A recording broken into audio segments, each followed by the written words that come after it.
What is up, everybody? It's the first video of Integrated Math 3. This is going to be a series teaching you about the Integrated Math 3, which is partly Algebra 2, partly Geometry. The series could prepare you for the Pre-Calculus Placement Test if you're in the SD/USD. It could also prepare you for your next test. I'm using the Big Ideas Math book because I do not have access to the CME Integrated project, but they pretty much have the same thing for Integrated 3. And I'm skipping Chapter 1 because it's applications of geometry. Maybe I'll do that later, but applications of geometry it's quite self-explanatory. So today we'll be looking at parent functions. Parent functions, what are parent functions? Parent functions are the functions that introduce you to like a new world of functions. So for example, f of x equals x. First thing that you've learned, f of x equals x. You've learned this at 7 for 6th grade. F of x equals x, the graph, is pretty simple. So if you put 1, you get 1. If you put 3, you get 3. If you put n, you get n. Therefore, it kind of goes in a straight line, where anything that you put, you'll get that input. It also goes in a straight line in a negative direction. My lines might not be straight. The next thing that you're introduced to is the f of x equals x squared, or f of x equals 2 to the x power. F of x equals x squared, that's the quadratic function. This is like a whole new world of functions. We start looking at curves. So graphs don't only have to be straight, they can also be curved. So if you put 1 in, you get 1. You put 2, you get 4. You put negative 1, you get 1. You put negative 2, you also get 4. And that's why there's this kind of reflection. This kind of reflection right here. See, you put 1, you get 1. 2, you get 4. Negative 1, you get 1. Negative 2, you get 4. So there's a kind of reflection. Okay, next we got f of x is equal to absolute value of x. Now absolute value of x has the reflection as well, but it just makes it linear. For example, if you put 1, you get 1. You put negative 1, you get 1. You put 2, you get 2. If you put negative 2, you also get 2. So the absolute value basically just makes things positive. So how far away is it from 0? So therefore, in the positive direction, it's f of x equals x. And in the negative direction, it's f of x equals x. So 1 gets you 1. 1 gets you 1. 2. The drawings are kind of bad, so it might look a little higher. But yeah, you get the idea. So every value has the same input. Now let's move to the 2 to the x first. So get a straight line, straight graph. 2 to the x power is you introduced to maybe in Integrated 1, Algebra 1, you're introduced to exponentiation. So when you put 0 into this function, you get 1. When you put 1 into this function, you get 2. When you put negative 1 into this function, you get 1/2. And you're introduced to the concept of an asymptote as well. And an asymptote is something that will not, it gets closer and closer, but it never reaches it. So for example, in this function, that was my best drawing ever. I'm so proud of that. 0 is 1. 1 is 1/2. 2 is 1/4. 3 is 1/8. But it never gets to 0. Oh, 1 is 2. So 1 is 2. 2 is 4. See, so it never gets to 0, but it gets really, really close to 0 the higher you go. Now, our next function is x cubed. So once you get past the x squared in Integrated 2 or Algebra 1, maybe, if you're lucky, you get to learn in Algebra 1. Otherwise, you'll learn in Algebra 2. you get to know what this function is. A polynomial function, x cubed, or in integrated 2. So you could learn this in integrated 2 as well. So x cubed, you put 1 in, you get 1. You put -1 in, you get -1. So it's actually returning the input that you want. So it's not this curve anymore. And the reason why is x cubed, I forgot the exponent. The reason why is x cubed doesn't have multiplying 3 negative, doesn't have multiplying an even number of negatives. Therefore, graph kind of goes like this. Oh shit. There you go. Graph kind of goes like that. There you go. See, the graph goes like that. So it's not like this. It's a little bit more faster. It's a little faster. I have good English. But it's not reflection. It's not reflective. Symmetrical is what I'm meant to say. Okay, next, f of x equals log base 10 of x, another function that you will be introduced to in Algebra 2. The log is something that if you put, in this function, if you put 10 to the x, you'll get f of x. So the log function is just, you put the bottom power, you exponentiate it to the power, actually, yeah, you exponentiate it. No, I'm doing.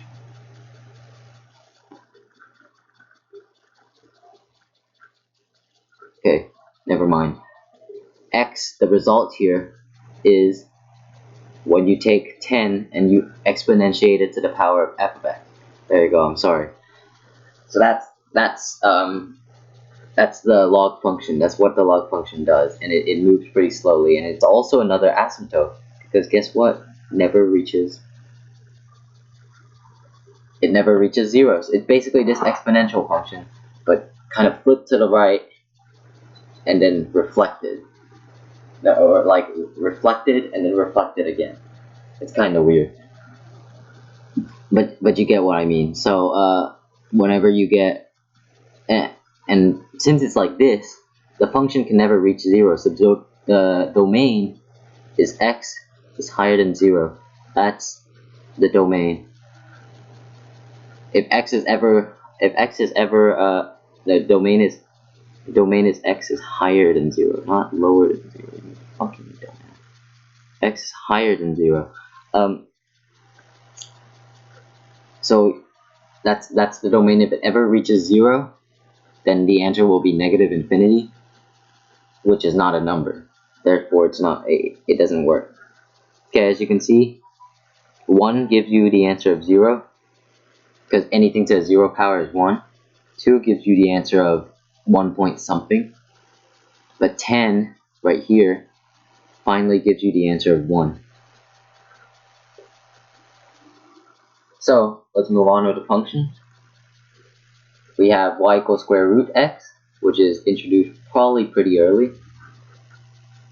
Maybe in Algebra 1, rational and radical functions. And it kind of goes just like this. Okay, it's not that straight. It's not that straight. Kind of goes just like that. There you go.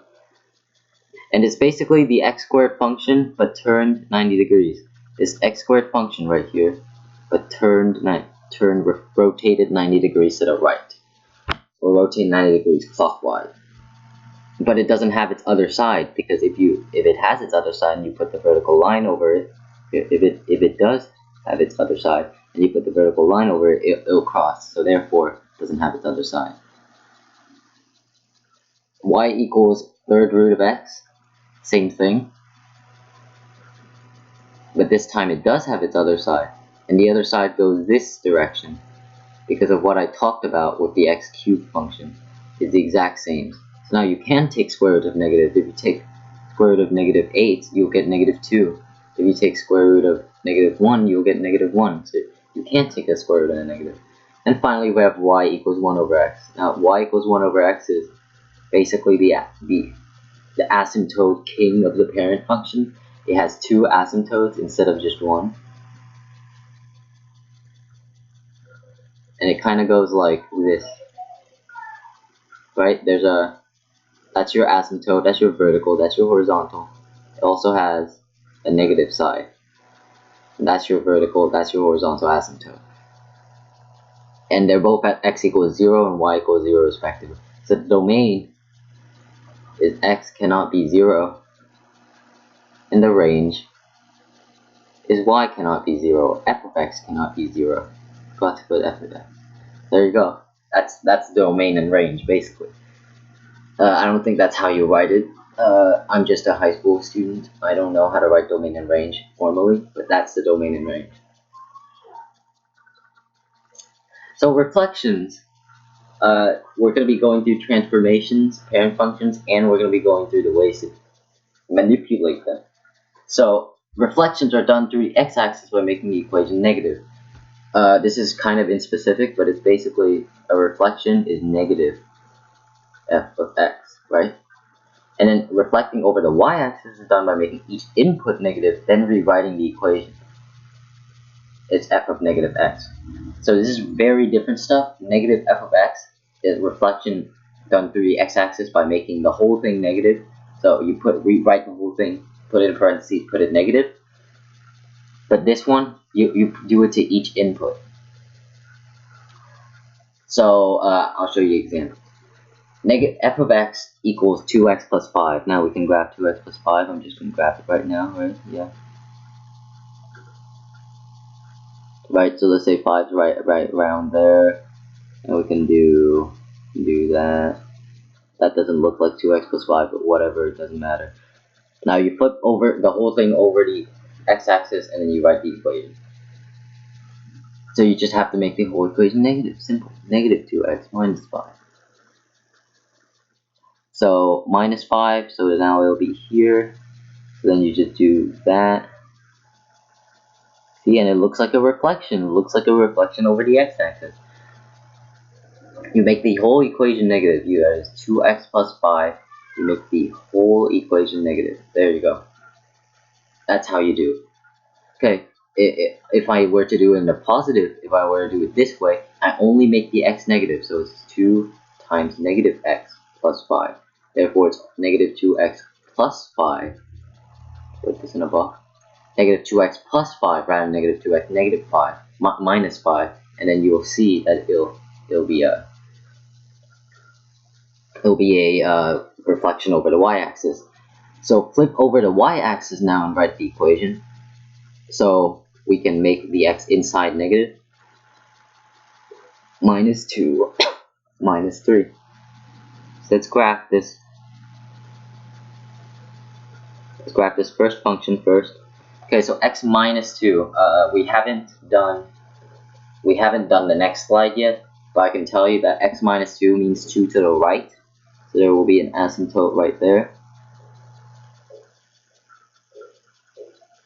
Right? And then 3 minus 3 means 3 down. So 3 down. So it'll probably be right here. That's where the number 1 will be. And then this is the graph.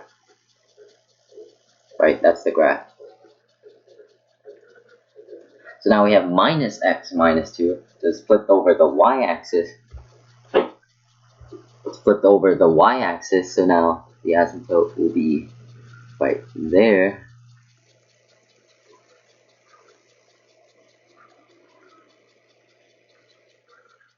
And then the equation will be, that's at negative 3.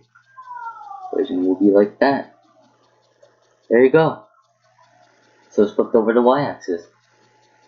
Okay, let's keep going. We're going to do one more slide and then I'm going to terminate this video because it's getting pretty long. So, translations. Every translation is followed by a plus or a minus as a constant to the variable, not a coefficient. That's really inspecific. I don't know what I was taking when I wrote this. So, it's basically like this, where you add something or subtract something, or like this, where you add something or subtract something outside of the function. And if it's inside, it's always left or right. If it's outside, it's always up or down. So here's the example. Example, x plus 4 translation 4 units up, but 4x is not a translation, because 4x is just making it bigger every value that you put in, not making it a constant amount bigger, or a constant amount smaller. It's just making it multiplicatively bigger, logarithmically bigger. That's probably not the right word, but whatever, arithmetically bigger. There you go. Okay, identify the translation. Let's draw the first graph first. Okay, it always helps to draw a graph. Okay, I'm gonna add one extra just to showcase all of the possibilities. 1 over x, this graph, it has an asymptote of x equals 0 and y equals 0. Okay, now 1 over x plus 6. Now x plus 6, let's change to a different color. X plus 6, it seems like it's adding 6, so it should move 6 to the right because it's adding 6 to everything. But no, it's not adding 6. It's actually subtracting 6. It's actually moving it to the left. It's not subtracting 6. It's moving to the left because now negative 6 is the asymptote, right? Negative 6 is the asymptote. So we gotta move it 6. So it'll be like that. Out of screen. And it'll be like that. So the other way, x minus 6, now 6 is the asymptote. 6 is the thing that you have to put in order for the function to be 0. So now, this is a graph. See, that's 6, that's x minus 6, that's x plus 6. Keep going. F of x equals 2 to the x power. F of x equals 2 to the x power, let's draw that real quick. Okay, and if you guys know what we're going to do next, pause the video. Okay, that's enough time to pause the video. G of x equals 2x minus 4. I'm going to add an extra problem in there, 2x minus 4 plus 3, to show you all of the possibilities. Now, x minus 4, when 2 to the x equals 1, the 2 to the x equals 1, when 2 to the x equals 1, it's 2 to the x, it's 2 to the 0 power.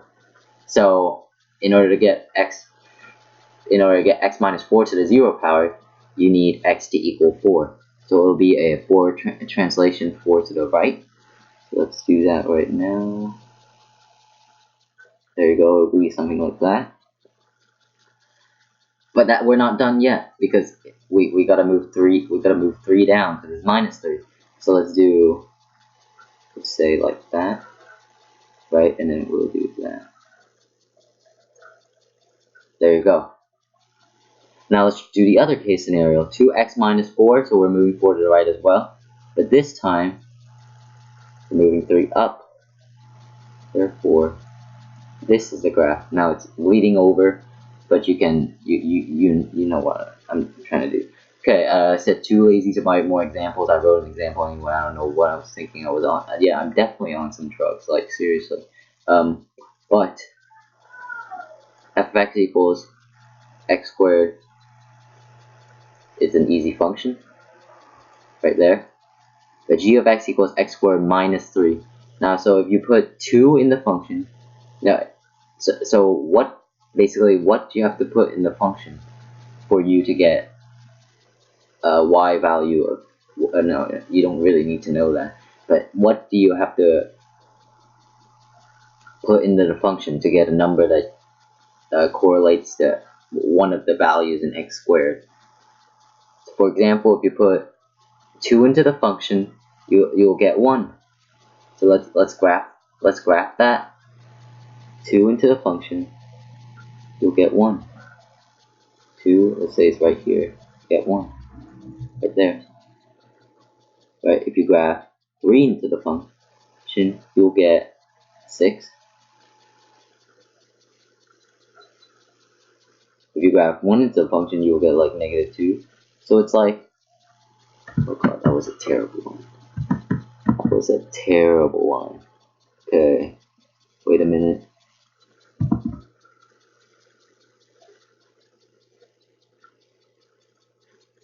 I just made a bigger U. It's supposed to be the same graph.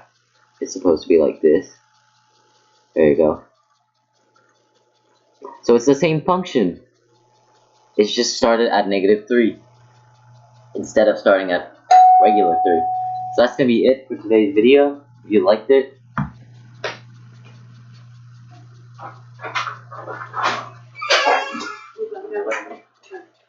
Ủa nó ngồi đâu ra? dạ trong Sao vậy? Sao bị em bị nhốt lại? cắn tay. Hả? Cắn tay em nhiều. Chết cha không? Bị hư bị nhốt hả con? Dạ. Chết cha sao vậy? Sao con cắn không?